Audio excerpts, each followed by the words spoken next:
break your hearts. Why? Because I'm going to show to you the real picture of what our problem is. The real picture of what kind of war we're going to wage. I know, you already know this. You have been immersed with this problem. But let us finally sit down and look at it straight in the eye as to what extent, what is the degree of the problem, and what are we going to do about it. Is there a hope? This, I hope, would be a message of hope. But let's see and let's find out the real status of literacy in our country. So, hindi po umubra ang aming mga clicker. So the status is, the section is the status of literacy in our country. Next po. Since this session was given to me, I took the intrusion to put my picture here. Sige po, pakita nyo. Ayan. Wow. Napaka-demure, ano po? Parang may pagkaan. Naka-lipstick. Yung pong buhok niya, maganda pa po ang buhok niya dyan na lumubra po ang purple shampoo dyan. Ngayon po parang nabusan na ako ng purple shampoo, kaya mukha na po siya Okinawa. Milk tea. Ano? So, let us now find out the status of literacy in our country. Game na ba kayo? In a country that is filled with contradictions, where we can trend love team in less than 24 hours, we have learners who cannot read. In a country that consumes a lot of stories in TikTok, our learners could sometimes cannot even spell the word story. That is both a tragedy and a punchline. And so, ladies and gentlemen, look at this one. Let's talk about our learners. We have here our learner 0 to 8. Let us look at his journey across the different levels. Let's look at his journey in grade 4. According to trends in mathematics and science studies, Philippines ranks last among 58 countries in math and in science. Last among 58 countries in math and in science. That's in grade 4. Pinakahuli. Right? How about in grade 5? Hinggan natin. Sa grade 5, baka may hope tayo. Baka may chance tayo. CPLM. Are you familiar with CPLM? Sino nas pasama sa CPLM dito? Ayun, yun si ma'am. Right? Tinest nila yung mga estudyante natin. What's the result of CPLM? According to CPLM, 1 in 10 students cannot read. 1 in 10 students. Isa sa 10 mga estudyante ang hindi nakababasa. Isa sa 10 mga estudyante ang napag-iiwanan. Isa sa 10 estudyante ang kulela. Hindi nakasasabay. So tingnan natin, how about in grade 10? Baka may hope tayo sa Key Stage 3. But according to PISA, you are well familiar with this large-scale assessment, PISA. PISA tells us that Philippines is the lowest in the world in reading, math, and in science. This is something that we have been told about. But as a matter of fact, this has already improved to sa recent PISA result. Pang-anim na ba tayo o pang-apat? Pang-apat, pang-anim sa pinaka-mababa. Right? How about our college learners? Baka may hope tayo sa college. But according to studies, 4 in 10 students drop out of college. 4 sa 10 mga estudyante na nag-graduate sa Key Stage 3 ang hindi na makapagpapatuloy o mag-drop out sa kolehiyo. Eh sa mga graduates natin, ayos ba naman ang mga produkto natin? We see here, there's a declining returns in education. Looking at this data collectively, we realize that children are actually falling behind very early on because of what? Because of weak foundation. Because of weak foundation, we have a falling education. So let us move on to the next slide, please. I would like to share you this one. I would like you to focus your attention doon sa mga transparent bar graphs. Nakikita nyo may mga slanting lines. Those are the expectations, right? Now, in color blue graph, yun yung mga data before pandemic. And the color red, yun po yung with COVID-19 effect applied. So let us look at our kindergarten learners in 2019-2020. Pre-pandemic, ayun po ang gamitin ko na lang itong point na yan. Ayun po, with COVID-19 effect applied, there wala masyadong pagbabago. But look at the bar graph, the transparent one, the expect.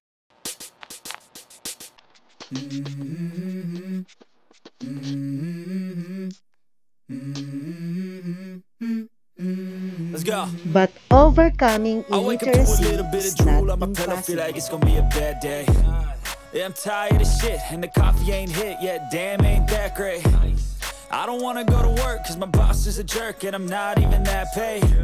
I need a change in my life, cause I don't feel alive. And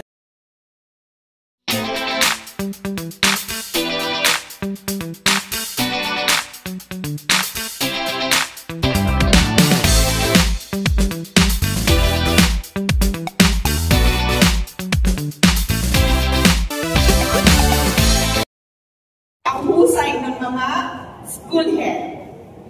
Ang husay ng mga school head to harness support from education champions. Sanay na po tayo dyan. Di po ba? Sanay na po tayo dyan. Hindi po nakakahiya na makinig ng tulong basta para po sa ating mga mag-aaral. Next po. So, tingnan po natin itong framework na to. In this framework, you will see several key elements there. So, you have the beneficiaries, the determination and assessment of learners. We also have intervention and progress checks, and then the post-assessments. Kailan ba nag-start yung ARAL program? This ARAL program already began during the beginning of school year assessments. Nung nag-administer po tayo ng BOSNI assessments, ano-ano po ba yung ibinigay natin during the beginning of school year? We administered Diagnostic test. CRLA, field theory, and RMA, and we also had MFAT. Para saan na nga po ang MFAT? To determine kung baka may mga underlying reasons that might affect the learner's capacity to grasp or cope with their subjects. Di po ba? So, yun po yung mga binigay natin. So, from there, we were able to determine who will be our beneficiaries from the different levels. Mula doon sa mga returning to schools, mga palig-aral, or yung mga bata after a furlough. Second, yung mga nag-fail or yung below the minimum proficiency level in science, math, and reading. And pangatlo, yung continuously ay nag-fail sa kanilang mga classroom assessments. So, dyan po nanggagaling or dyan manggagaling ang ating mga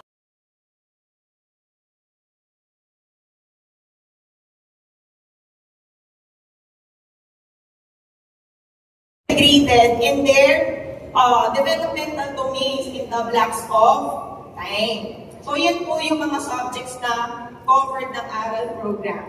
Next po. Ilan na nga po yung naka-umbrella sa ARAL program? 4. Leading math. ARAL reading, ARAL Aral science,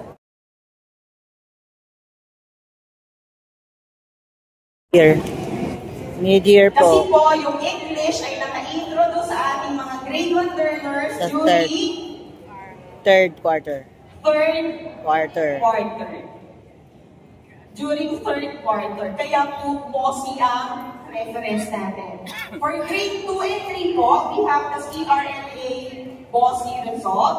And for grades 4 to 10, we have the PhilHearing BOSI or PhilHearing English BOSI result. Meron bang medium Doon kaya? makakat Parang din wala po, eh.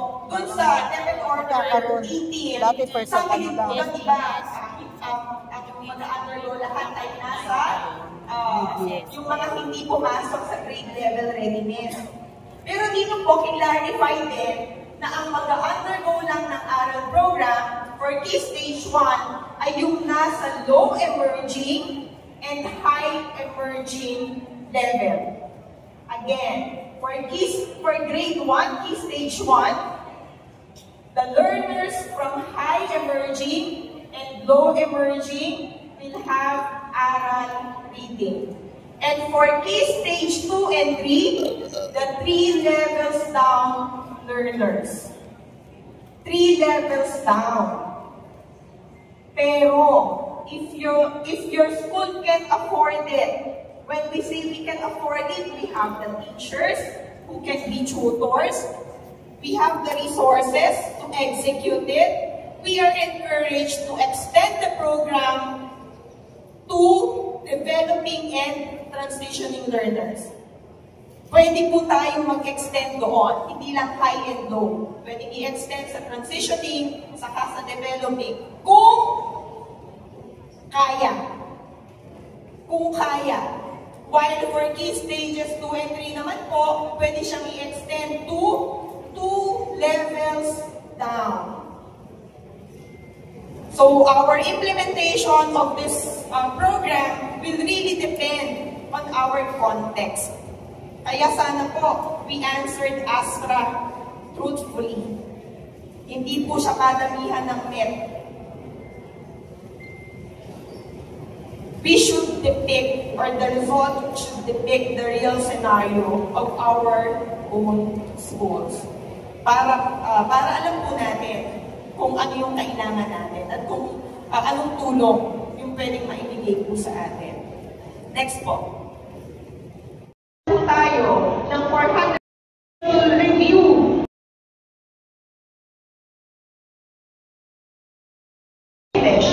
For grade pinili natin. Learners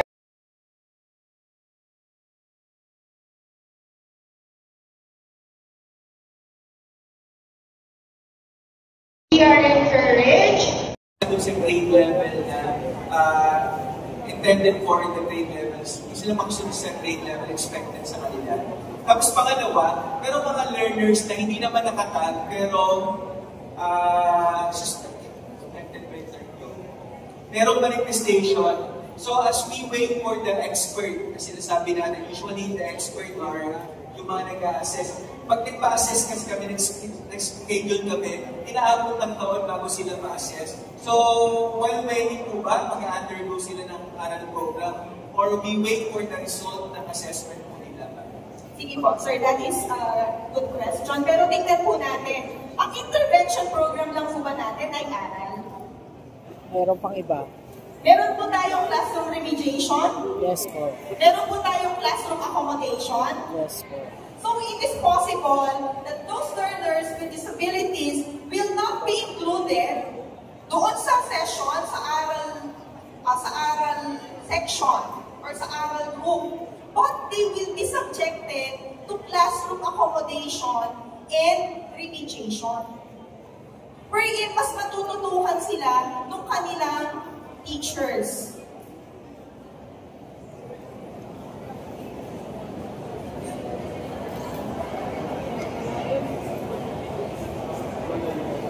Hello. Magkasama na kasi siya sa low emerging tsaka yung sa low and high emerging.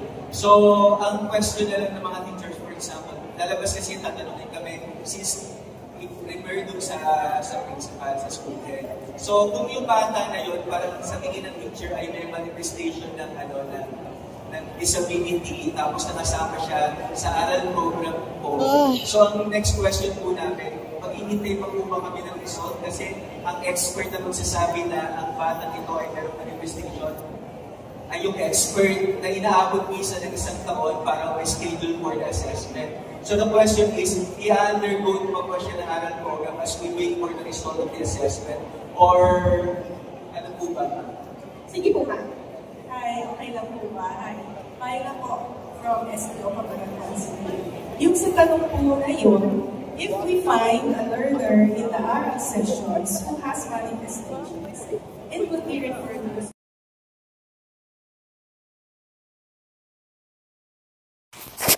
And that's all for our oral program orientation, academic recovery and accessible learning program for everyone.